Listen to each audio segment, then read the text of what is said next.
أعوذ بالله السميع العليم من الشيطان الرجيم. بسم الله الرحمن الرحيم.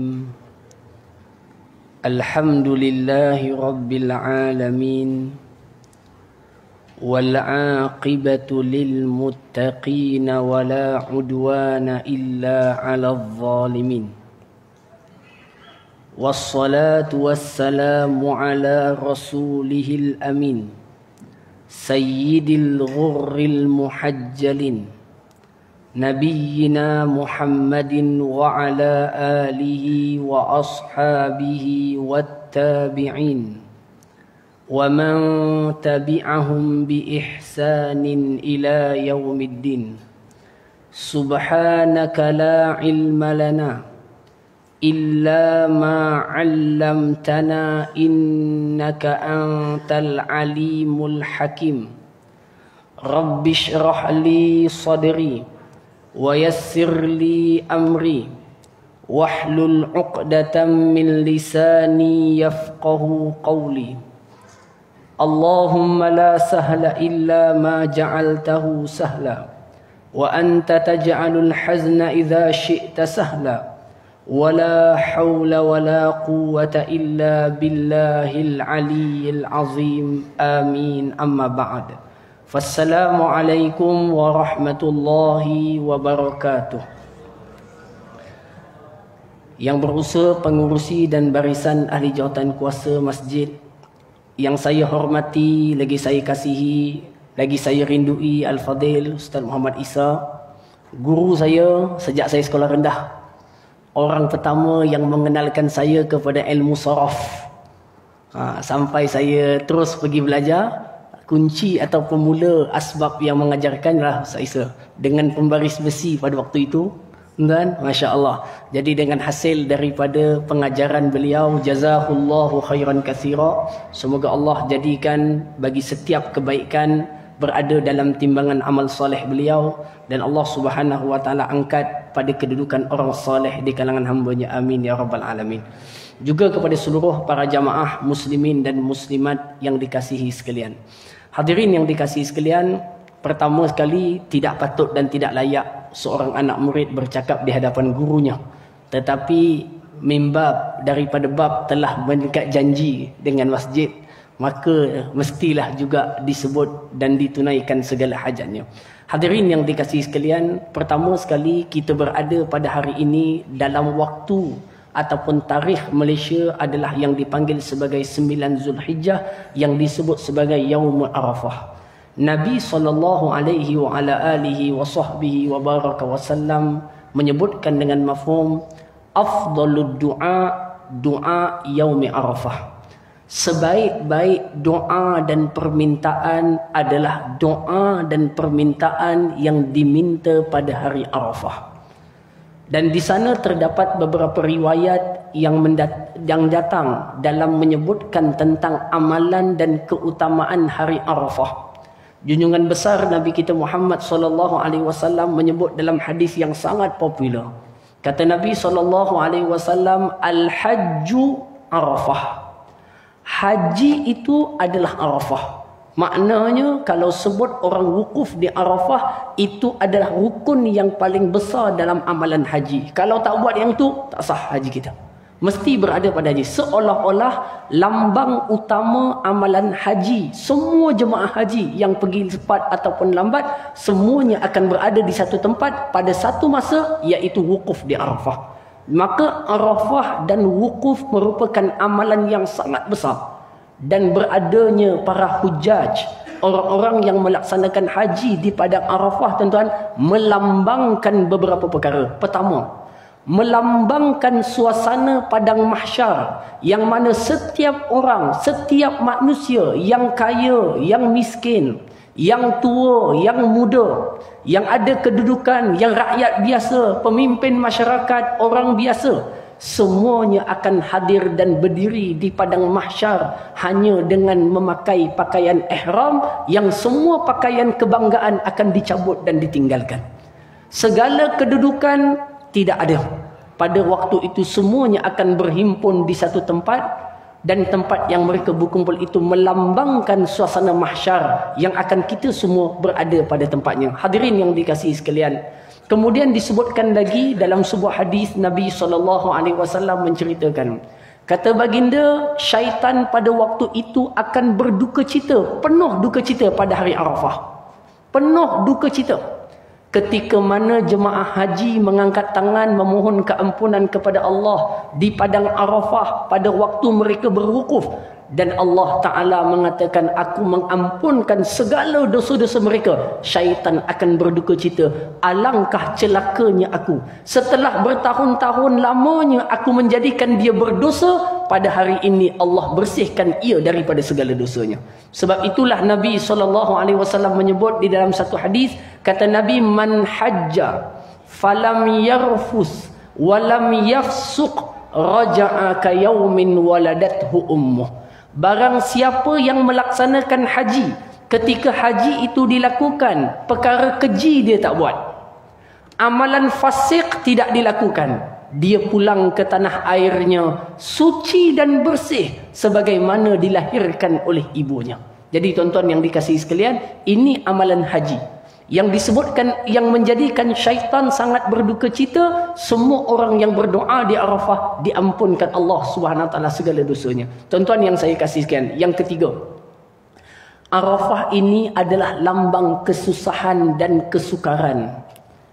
Manusia yang berada di satu tempat yang susah kita nak dapatkan segala bantuan dan kemudahan. Tuan-tuan, saya yakin majoriti depan saya semuanya dah pergi haji. Majoriti dah, tuan. Yang belum, kita doakan insya-Allah tahun depan dan akan datang Allah Ta'ala pilih kita semua menjadi tetamunya. Amin ya rabbal alamin. Ketika kita berwukuf di padang Arafah, biasanya cuaca dan suasana adalah panas. Bukan panas, bahkan sangat panas. Ada orang yang kebanyakannya akan berjalan kaki.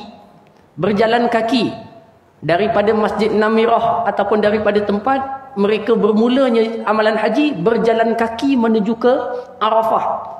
Pada waktu itulah mereka akan berada dalam suasana yang sangat panas. Duduk dalam kemah pun bahang panas. Suasana kepanasan itu kemana pun dia pergi, baringlah di celah mana pun, saat itu tuan-tuan, semua orang akan sibuk nak cari tempat masing-masing. Jarang sekali tuan-tuan masuk kemah, dia kata, Tuan Haji, ini 3 kami kosongkan untuk Tuan Haji. Tak ada. Semua orang akan sibuk cari tempat, mana yang ada, dia duduk. Mana tilam ada, dia duduk. Mana tepi aircon, penuh dah. Tepi kipas tu kan, blower tu kan, penuh dah. Tak ada orang dah. Jarang sekali dia akan kata, Tuan Haji sini, saya Haji tepi aircon, saya tepi sana. Tak. Maknanya apa? Inilah suasana yang Allah sebut di dalam Al-Quran. Yawma yafirrul mar'u min akhihi wa ummihi wa abihi wa sahibatihi wa banih likulli imri'in minhum yawma idzin sya'nun yughnih. Pada hari kalian berada di padang mahsyar di akhirat nanti, seorang itu akan lari daripadanya, ummihi wa abi. Ibu ayahnya akan menjauh daripadanya. Maknanya apa? Ibunya sibuk fikir tentang amalnya untuk selamat masuk ke dalam syurga Allah, selamat dari neraka Allah. Ayahnya juga akan sibuk memikirkan dia selamat, tak sempat memikirkan keselamatan anaknya. Wa sahibatihi wa banih, pasangan, teman, kawan dan anak-anak pun tidak sempat fikirkan ayah selamat ke tidak. Tak, kerana dia semua fikir untuk selamat. Tuan-tuan, suasana haji macam tu. Semua orang fikir dia nak masuk kemah dulu. Makanan kan, catering datang tuan-tuan, makanan datang. Mana ada tuan-tuan dibagi orang dulu, biasanya dapat makan lapar sangat. Paling nampak sekali tandas. Ada tengah beratur dekat padang Arafah. Dia nak kata, Haji, kencing dulu tak apa. Semua orang beratur depan sekali paling dapat. Betul tak? Maknanya apa? Suasana itu menunjukkan setiap orang memikirkan diri dia. Kerana apa? Suasana susah. Padang mahsyar jauh lebih susah daripada itu. Jauh lebih panas daripada itu. Jauh lebih sukar daripada itu. Yang pergi dengan keluarga mungkin anak boleh tolong ambil. Tapi di padang mahsyar, anak, isteri, suami, teman dan kawan, semuanya tidak akan mampu memberikan bantuan. Melainkan seorang tuan-tuan lelaki yang akan membantu kita dengan kebaikan yang Allah berikan kepadanya. Itulah junjungan besar Nabi kita Muhammad sallallahu alaihi wasallam. Al-Imam Al-Syeikh Muhammad ibn Idris Abdul Rauf Al-Marbawi di dalam kitabnya yang terkenal Bahrul Madhi, dalam mensyarahkan Mukhtasar Sunan Imam Abu Isa At-Tirmizi, menyebutkan bahawa di antara syafaat Nabi itu ada 5 yang berfungsi di akhirat nanti, yang dipanggil syafaatul uzma. Salah satu di antara syafaat Nabi itu adalah menyelamatkan dan mempercepatkan kesusahan umat ketika berada di padang mahsyar. Di antaranya, kerana suasana pada waktu itu yang dikatakan panas seperti matahari berada sejengkal di atas kepala. Suasana yang sangat panas, sebahagian ahli tafsir menyatakan berdirinya seseorang di padang mahsyar lamanya 1000 tahun. Berdiri bukan duduk, menunggu giliran untuk dihisap. Datang syafaat Nabi SAW, maka orang itu dicepatkan terus masuk ke dalam next level ataupun next step pada waktu seterusnya. Ini syafaat Nabi yang amat kita harapkan di akhirat Allah Subhanahu wa taala. Tuan-tuan yang saya kasih sekalian, begitu jugalah suasana umat Islam ketika berwukuf di padang Arafah. Pada waktu suasana yang akan kita lihat, mereka yang datang dalam keadaan tidak terurus pakaian dan keadaannya, rambut berdebu, tuan-tuan, kain ihram dah tak tahu ke mana arah dan keadaannya. Pada saat itu mereka mengangkat tangan berdoa kepada Allah Subhanahu wa taala, minta segala kebaikan dunia dan kebaikan akhirat. Ini adalah lambang kerendahan seorang hamba di hadapan Malikul Muluk, raja bagi segala raja, Allah Subhanahu wa taala. Doa keadaan yang paling Allah suka kita minta adalah rintihan yang paling menunjukkan kehambaan kita. Kalau kita minta tapi macam bos, itu sukar untuk dapat. Sebab itu Nabi SAW sebut, Udu'ullah wa antum muqinuna bil ijabah. Kamu minta pada Allah dalam keadaan kamu yakin betul-betul Allah akan mustajabkan doa kamu. Satu. Yang kedua, dalam hadis yang direkodkan oleh Al-Imam Muhyiddin Abu Zakaria Yahya bin Sharaf An-Nawawi Ad-Dimashqi Asy-Syafi'i, iaitu hadis 40 yang kita semua belajar. Dalam satu daripada hadis itu, Nabi SAW sebut, kata Nabi SAW, seorang lelaki Ash'asa Aghbar, rambutnya bergerbang, berada pada safar yang panjang, kemudian mengangkat tangan berdoa kepada Allah. Rambut mengerbang, baju kotor, berada dalam musafir yang panjang, angkat tangan berdoa. Nabi gambarkan suasana doa orang yang paling baik, iaitu rambutnya berdebu, musafir lagi panjang, angkat tangan berdoa pada Allah. Angkat macam ni, minta betul-betul. Maknanya orang tu sungguh minta pada Allah untuk Allah mustajabkan. Tuan-tuan, tapi Nabi kata apa? Wa mat'amuhu min haram wa mashrabuhu min haram wa ghudhiya bil haram fa anna yustajabu laha. Tapi masa diangkat, itulah sebaik-baik keadaan. Keadaan yang paling miskin, paling teruk, paling dahsyat, minta pada Allah. Pada waktu itu apa dia? Makan yang dia makan sumbernya haram, minuman dia sumbernya haram, darah daging dia membesar daripada sumber yang haram. Macam mana Allah nak mustajabkan doanya? Jadi tuan-tuan yang pergi haji ni pun, walaupun haji perginya, tapi kalau darah dagingnya daripada sumber yang haram, Allah Ta'ala tak akan terima doa orang yang makan, pakai daripada sumber yang haram. Oleh itu tuan-tuan yang saya kasih sekalian, hari Arafah ini adalah hari yang sangat besar. Kemudian habis dalam Arafah, kita tengok apakah hikmah kebesaran perhimpunan umat Islam di padang Arafah. Yang keduanya tuan-tuan, ini dianggap sebagai satu muktamar antarabangsa yang paling besar di dunia bagi seluruh umat Islam.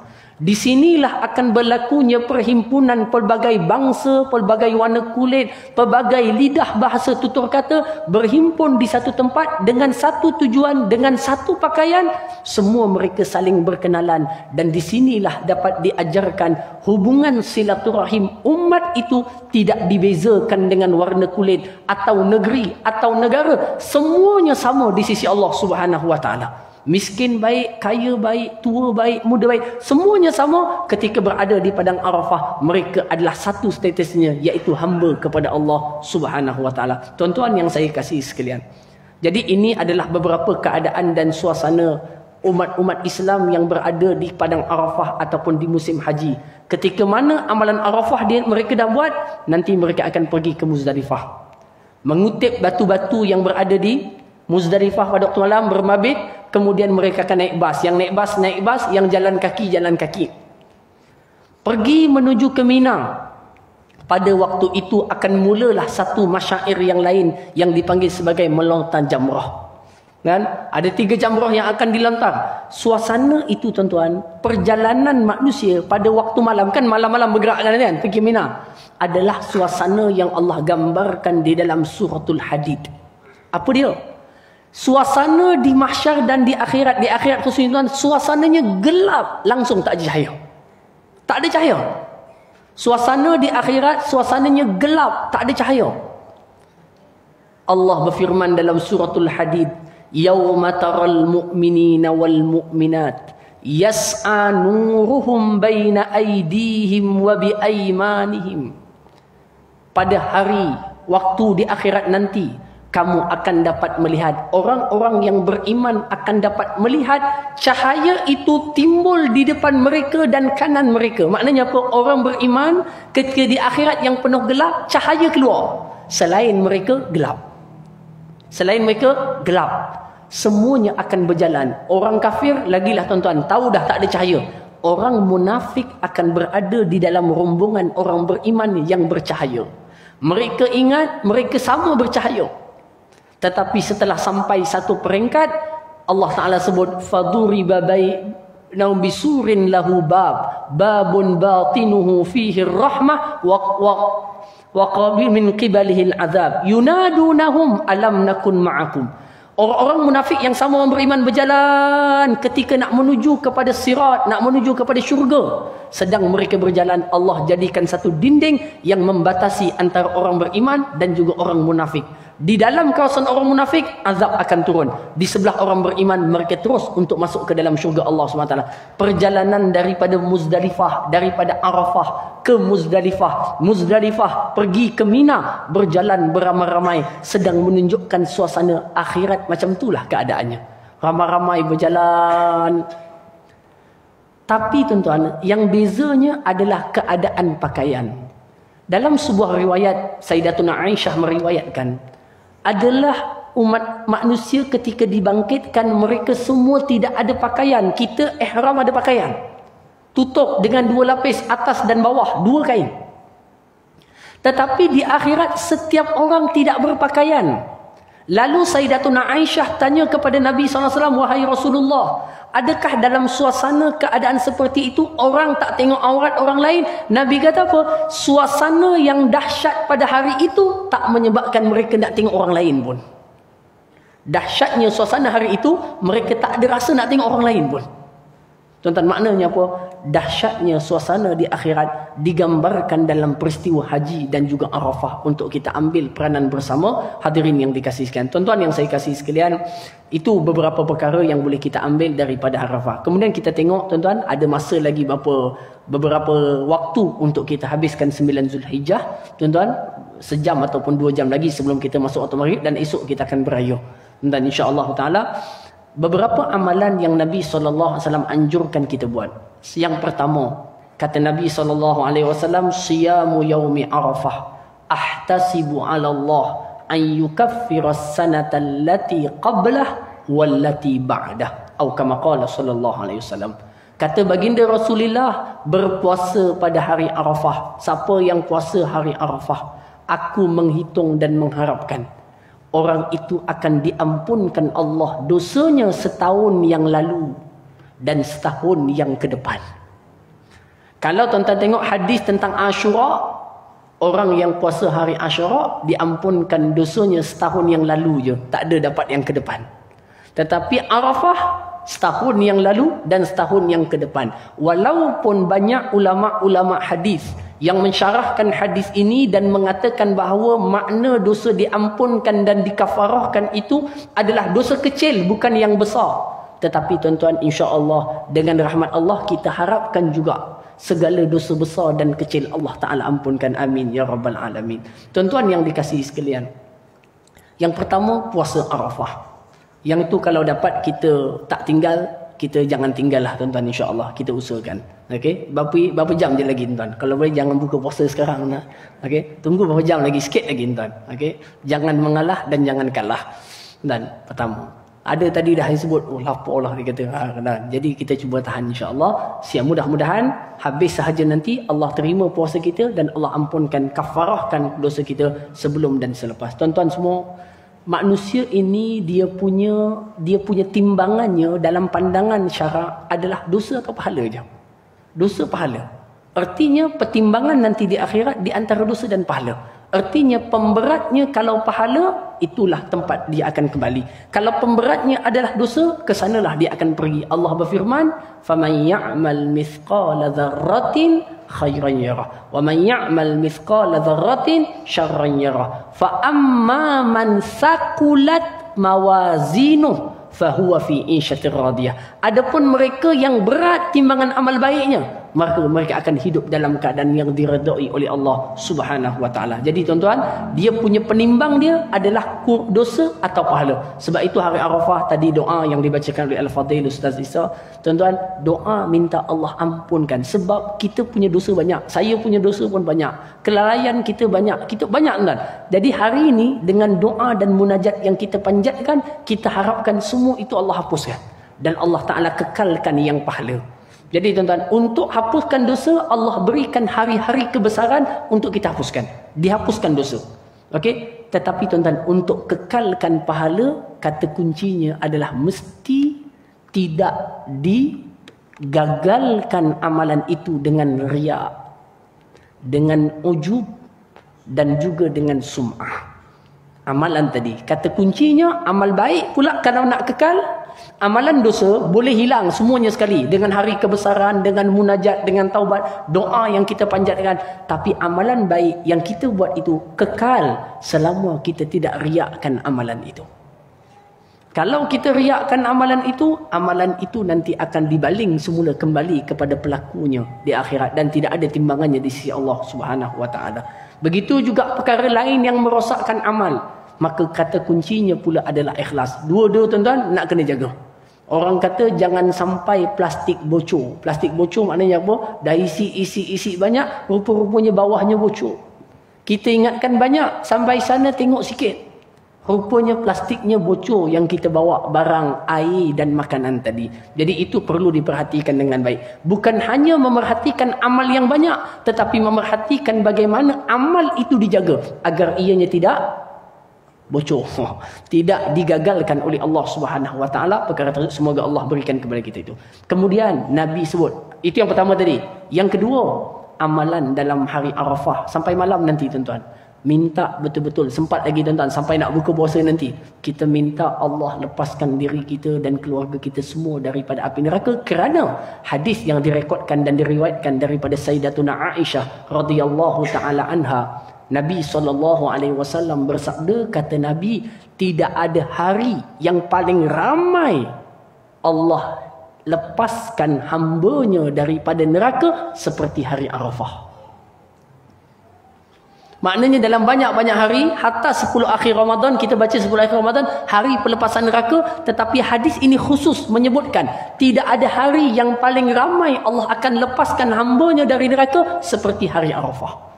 Jadi kita mohon tuan-tuan, di 9 Zulhijjah ni, kita semua, isteri, anak-anak, keluarga, ibu bapa kita, semuanya Allah catatkan di kalangan mereka yang dilepaskan daripada api neraka Allah Subhanahu wa taala, insya-Allah tuan-tuan. Neraka ni tuan-tuan, benda bukan boleh buat main-main. Benda tak boleh buat main. Cuaca kita panas. Panas kan? Di rumah kalau tak ada aircon panas tuan. Panas yang ada di dunia ni pun kita dah mengeluh keadaannya. Bayangkan kepanasan di akhirat yang tidak ada tempat tidur, tidak ada aircon, tidak ada kipas. Macam mana ketahanan kita kepada hal tersebut? Kita tahu benda tu, tapi tetap kita langgar beberapa perintah Allah, melalaikan beberapa gesaan Allah, melalaikan beberapa, kita tahu. Maka tuan-tuan, sebab itu kita ni sentiasa mohon rahmat Allah supaya Allah ampunkan segala tadi dan masukkan kita ke dalam golongan rahmat Allah SWT. Dua. Yang ketiga, amalan yang perlu diperbanyakkan, zikir yang tadi kita baca dah tadi di awal tadi, Nabi menggalakkan kita untuk memperbanyakkan baca dan baca pada hari ini, baca dan baca dan baca. yaitu memperbanyakkan membaca zikir la ilaha illallah wahdahu la syarikalah lahul mulku wa lahul hamdu wa huwa ala kulli syai'in qadir. La ilaha illallah wahdahu la syarikalah lahul mulku wa lahul hamdu wa huwa ala kulli syai'in qadir. La ilaha illallah wahdahu la syarikalah lahul mulku wa lahul hamdu wa huwa ala kulli syai'in qadir. Itu diperbanyakkan dan diperbanyakkan dan diperbanyakkan. Disebutkan sebaik-baik doa yang dibaca pada hari Arafah adalah lafaz zikir ini. Ada berapa masa lagi tuan-tuan? Kita boleh baca dalam hati pun tak apa. Allah Ta'ala mengetahui zikir ataupun bacaan yang kita lakukan. Imam Al-Ghazali rahimahullahu ta'ala di dalam kitabnya yang terkenal Ihya Ulumuddin, yang diringkaskan juga kitab tersebut, menyebutkan zikir ini ada 3 jenis keadaannya. Yang pertama, orang berzikir dengan hati tanpa lidah. Maknanya hatinya bunyi tapi lidahnya tak bunyi. Maknanya tengah duduk macam tu, hatinya semua tengah bunyi tu. Subhanallah, subhanallah, subhanallah. Gitu. Hatinya berzikir, lidahnya tidak bunyi. Dan ada jenis yang kedua, lidahnya berzikir tapi hatinya tidak berzikir. Maknanya lidahnya bunyi Astaghfirullahaladzim, astaghfirullahaladzim, tapi hatinya kosong je, macam tu je, biasa je, tak ada apa-apa, tak bunyikan sekali. Ada jenis yang ketiga dan ini adalah yang terbaik, iaitu orang yang lidahnya berzikir dan hatinya turut berzikir serentak bersama dengan zikir lidah, berjalan sekali, berjalan sekali, berjalan sekali, maka itu adalah yang terbaik. Yang paling tak baik, dua-dua tak bunyi. Dua-dua tak bunyi. Lalu orang kata, Ustaz, saya dah cuba zikir banyak dah, tapi saya boleh lidah je, hati payah nak jalan. Kan? Maknanya kalau pegang tasbih tu, kita pegang tasbih, kita boleh, subhanallah. Ataupun tahlil malam Jumaat kan, kita tahlil. Imam Suhaib, afdal zikri fa'lam annahu la ilaha illallah, la ilaha illallah, la ilaha. Dia kata kat lidah je Ustaz, hati tak boleh jalan. Kan? Pegang-pegang lidah je bunyi, hati tak boleh. Asalnya pada hati. Kenapa saya boleh kata asalnya zikir itu hati? Walaupun lidah pun masuk dalam zikir, kerana dalam Quran Allah Ta'ala sebut lalai yang sebenar tu lalai hatinya yang zikir. Maknanya kita kalau duduk mulut tak bunyi pun hati zikir okey. Cuba tengok dalam suratul Kahfi Allah sebut apa? Wala tuti' man aghfalna qalbahu. Wala tuti' man aghfalna qalbahu. Jangan kalian mentaati orang yang kami lalaikan hatinya. Hati lalai. Mana hatinya tak berzikir. Jadi Ustaz, jadi saya ada masalah. Kalau zikir, tahlil ke apa semua, lidah memang luar biasa. Paling kuat agaknya. Allah, la ilaha illallah, Allah. Tapi dia kata hatinya tak bunyi, tak jalan. Maka kata para ulama, itu lebih baik daripada lidahnya tak bunyi, kerana lidah yang berzikir lama-lama akan membawa hati berzikir. Mana lidah yang bunyi, lama-lama hatinya akan ikut sekali. Tapi kalau lidahnya pun tak bunyi sekali, tuan-tuan, jangan harap hatinya ikut sekali. Nah, jangan harap hatinya ikut sekali. Kata guru kami Fadilatul Syekh Mustafa Abu Sulaiman An-Nadawi rahimahullah, hafizahullah taala. Beliau kata apa? Orang yang sudah mengalami zikir dan melazimi zikir dan sebati zikir pada lidah, sampaikan kadang-kadang tanpa digerakkan hati, hatinya berzikir sendiri. Dan maknanya dia macam biasa je, hatinya sudah Allah, Allah, Allah. Gitu. Dia nak sampai ke tahap itu, tuan. Kita doa lah, tuan, dengan berkat masyayikh kita yang ada, guru-guru kita yang ada. Allah Ta'ala bagi kita hati yang macam tu. Hati yang berzikir terus sendiri, tuan, bergerak dan berzikir sendiri, dan nanti disusuli dengan lidah. Baik. Jadi itu zikirnya la ilaha illallah wahdahu la syarikalah, lahul mulku wa lahul hamdu wa huwa ala kulli syai'in qadir. Baik. Itu. Kemudian memperbanyakkan ucapan 3 zikir. Kalau mampu kita buat, tuan-tuan, iaitulah tahlil, tahmid dan takbir. Tahlil, tahmid dan takbir. Ini tuan-tuan, semuanya ada dalam kalimah takbir hari raya. La ilaha illallah wallahu akbar walillahil hamd. Ada tahlil la ilaha illallah, ada takbir Allahu Akbar, ada tahmid walillahilham. Perbanyakkan, susun macam mana pun tak kisah. Yang penting tahlil, tahmid, takbir. Banyakkan semampunya. Tuan-tuan, kalau tak mampu, perbanyakkan dah tuan, bukan tak mampu. Buka je speaker, ikut je, dengar je. Besok kita nak korban. Siapa yang korban di tempat penyembelihan, siapa yang buat di masjid ataupun di surau ataupun berjemaah, tuan-tuan buka itu. Paling tidak tuan-tuan, lafaz itu lafaz yang akan terus kita mainkan dan banyakkan. Kalau direkodkan dalam Imam Ibnu Katsir dalam tafsirnya menyebutkan ketika mana sampai 9 Zulhijjah atau awal Zulhijjah, sahabat-sahabat Nabi ni ada yang akan pergi ke pasar-pasar dan tempat kumpul orang ramai. Tujuannya untuk bertakbir, bertahmid, bertahlil kuat-kuat supaya orang ramai yang di pasar ikut sekali bertahmid. Ingatkan mereka untuk bertahmid, bertakbir dan bertahlil. Tuan-tuan, sebab itu kita buat dalam kereta ke, buka besok majlis korban kita buka supaya orang semua ikut dengan lafaz ini.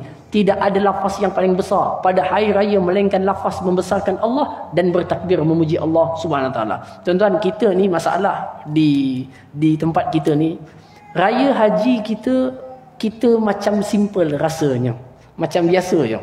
Sedangkan raya haji kita 4 hari.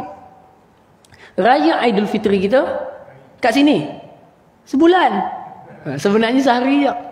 Kan? Itulah hari yang haram untuk berpuasa. 1 Syawal. Besok boleh puasa 6 dah. Tetapi kita raya haji, raya 10 Zulhijjah haram puasa, 11 Zulhijjah haram puasa, 12 Zulhijjah haram puasa, 13 haram puasa. Tapi cuti rasmi dapat 2 hari je tuan. Hari Selasa dah kena kerja dah. Hari Selasa dah kena kerja dah. Menunjukkan bahawa raya bagi Idul Adha lebih panjang dan lebih besar. Lebih panjang dan besar. Suasana ni tuan-tuan nampak ada kat pantai timur. Di Terengganu, di Kelantan kan. Suasana itu wujud. Maknanya pun tuan-tuan, kita kena takbir sampai habis.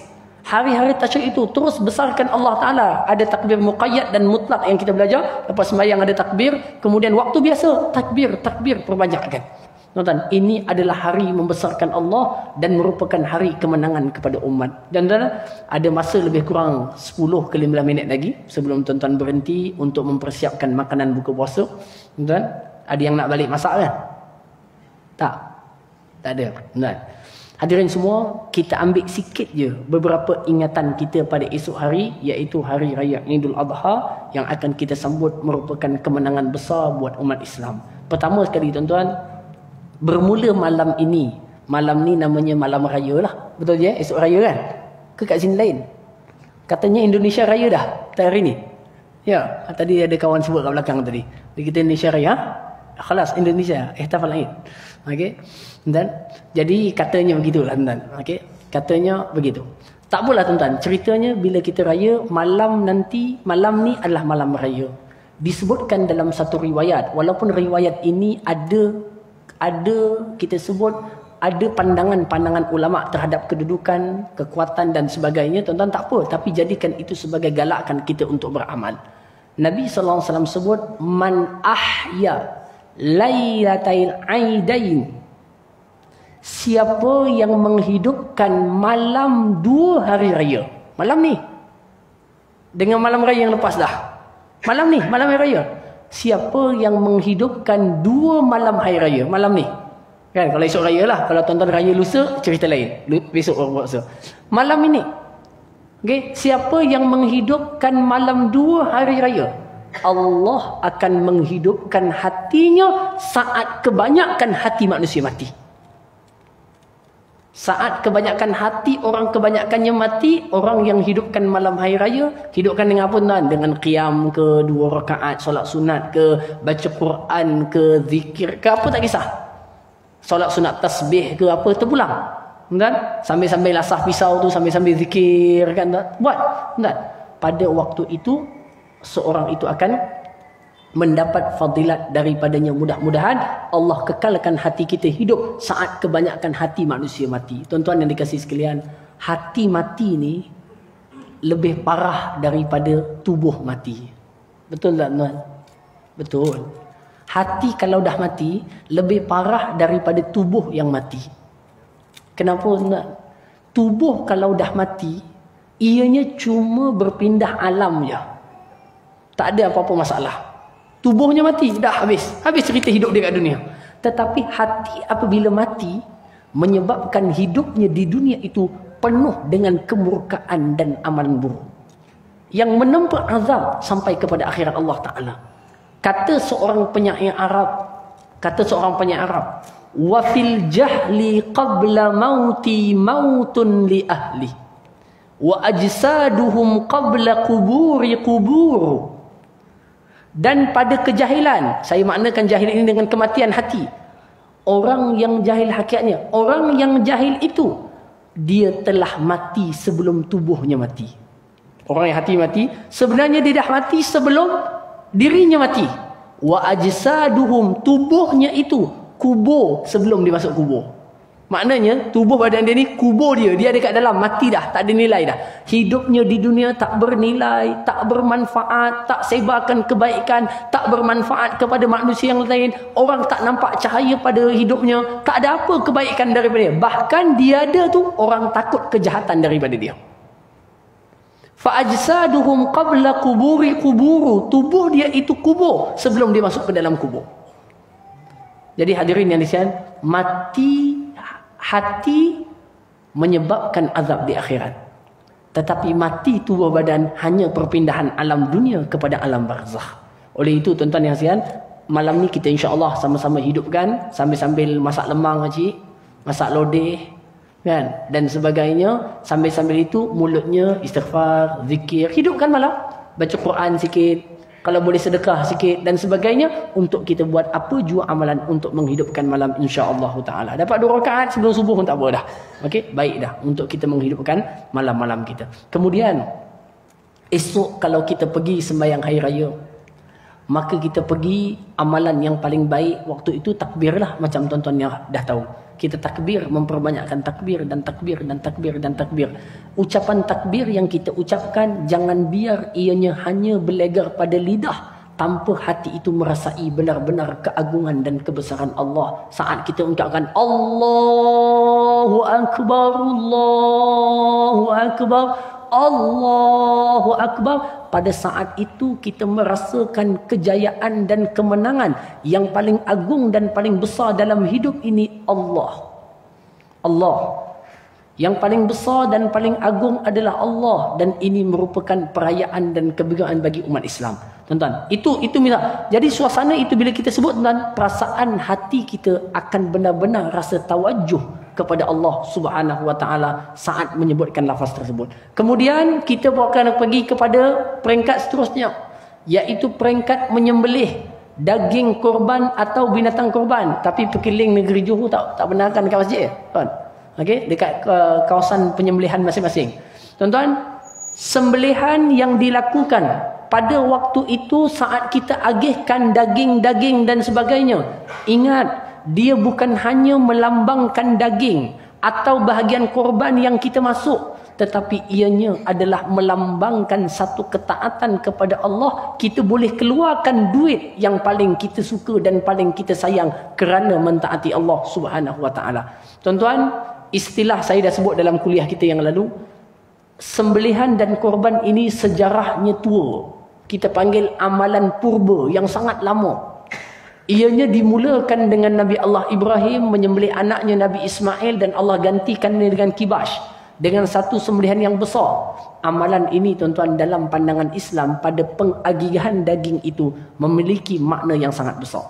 Kemudian digalakkan orang yang setelah sembahyang hari raya, sebelum buat korban, dia pun pulang ke rumah. Pulangnya itu melalui jalan lain daripada jalan dia pergi. Itu galakkannya.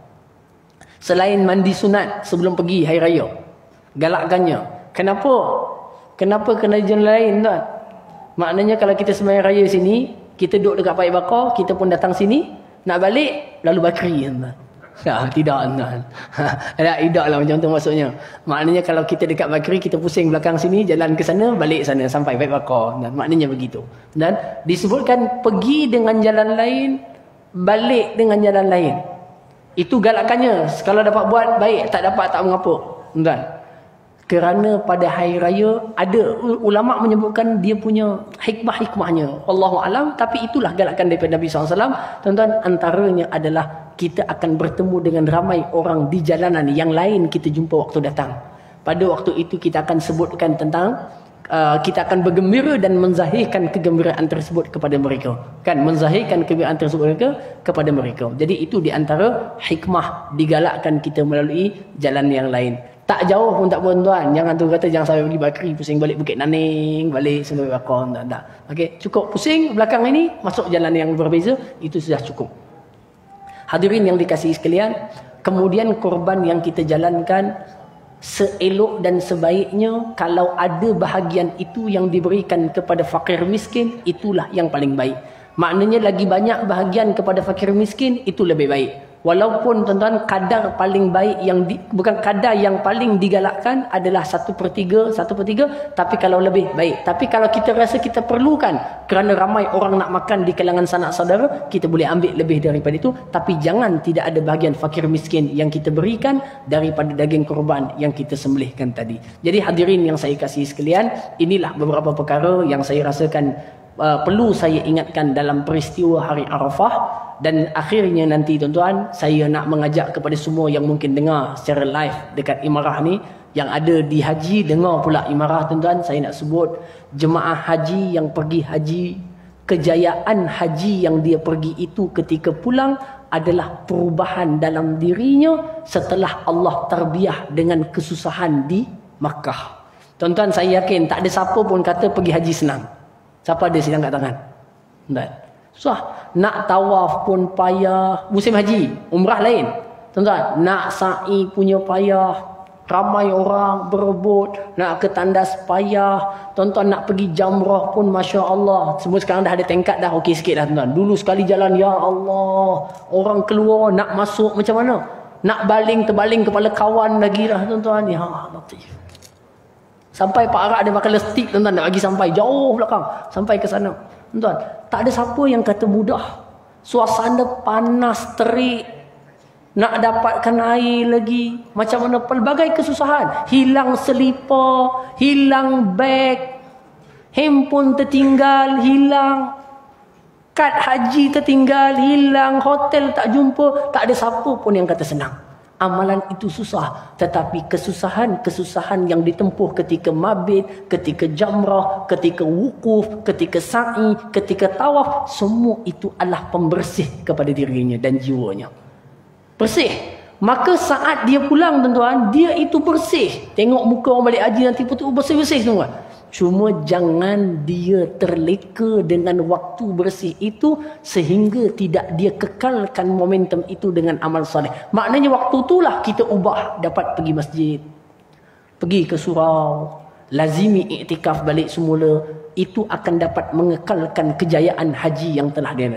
Nabi SAW sebut, haji yang mabrur itu tidak ada balasan yang boleh setimpal dengan haji mabrur kecuali syurga Allah Subhanahu wa taala. Jadi insya-Allah tuan-tuan, siapa yang dah pergi haji, kita doakan haji yang telah kita buat Allah anggap sebagai haji yang mabrur, tuan-tuan. Dan orang yang belum pergi haji, kita doakan Allah taala pilih kita sebagai tetamu. Tuan-tuan ingat ya, haji ini pilihan Allah. Haji ni memang pilihan Allah. Buktinya 400 orang terkandas kat KLIA, dah keluarkan duit puluh ribu dah. Belas ribu dah tak dapat pergi juga. Ada artis-artis yang banyak duit, businessman banyak duit, beli furada, beli itu ini, sampai ke lain tak lepas juga. Artinya apa? Kekayaan bukan sebab dia dipilih. Memang Allah Ta'ala nak pilih. Kadang-kadang dia tengok belum lagi. Ada beberapa orang kawan saya tuan-tuan, dia tak tahu apa, dah dekat musim haji, syarikat tadi travel telefon, Ustaz siapkan semua, Ustaz pergi haji tahun ni. Terkejut. Jadi pembimbing haji bagi jemaah travel furadanya. Tak tahu. 2, 3, 4 orang macam tuan-tuan. Jadi artinya apa? Kalau Allah Ta'ala nak pilih, ianya adalah pilihan yang tak ada siapa boleh menolaknya.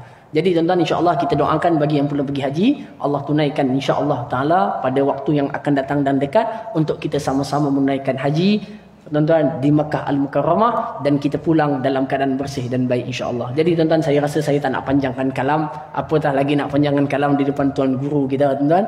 Jadi mudah-mudahan Allah berkati pertemuan kita, merahmati majlis kita, mengampunkan dosa-dosa kita, terima segala zikir, doa dan amalan yang telah kita lakukan pada petang ini dan pada malam ini, dan kita pohon kepada Allah Azza wa Jalla, semoga Allah jadikan pertemuan kita dan majlis kita pada malam ini dan petang ini adalah pertemuan yang paling baik, yang dianggap sebagai taman daripada taman-taman syurga, dan mudah-mudahan Allah Ta'ala dengan kerahmatan, dengan kebaikan, dengan kelembutannya memandang amalan yang kita buat pada petang ini sebagai amal yang Allah akan redha kepada kita semua dan memasukkan kita semua ke dalam kumpulan orang yang mendapat rahmat dan masuk ke dalam syurganya tanpa hisab. Amin ya rabbal alamin. Aqulu qawli hadza wa astaghfirullahal azim li wa lakum. Allahumma anfa'na bima 'allamtana wa 'allimna ma yanfa'una wa zidna ilma warzuqna fahma warzuqna 'amalan ma yuqarribuna ilaika ya arhamar rahimin.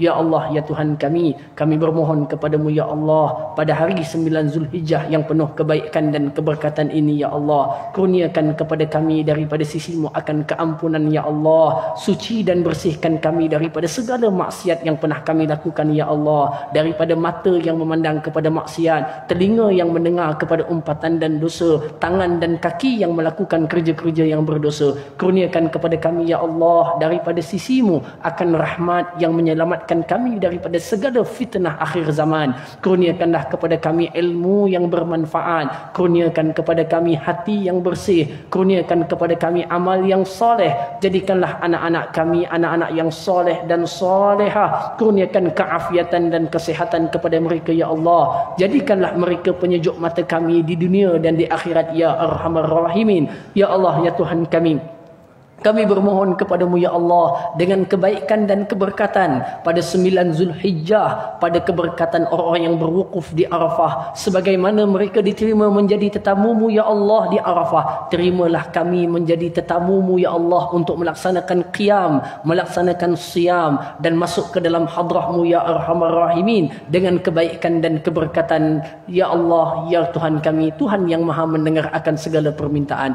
Ya Allah, selamatkanlah kami daripada azab api neraka-Mu ya Allah. Masukkanlah kami ke dalam syurga-Mu tanpa hisab ya Allah. Berikanlah kepada kami peluang untuk mendapatkan syafaat daripada Nabi Muhammad sallallahu alaihi wasallam. Kurniakan kepada kami kasih dan cinta kepada baginda. Kurniakan kepada kami akan mengikut segala sunnah baginda. Kurniakan kepada kami ikutan zahir dan batin kepada baginda Rasulullah sallallahu alaihi wasallam.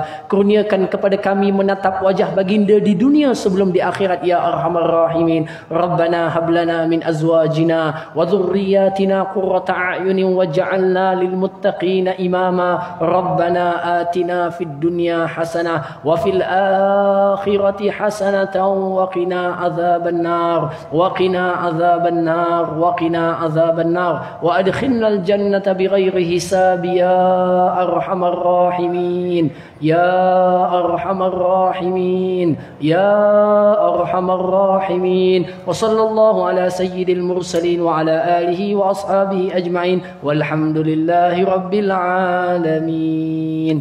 Taqabbalallahu minkum. Terima kasih semua. Jazakumullah khairan katsiran. Subhanallah.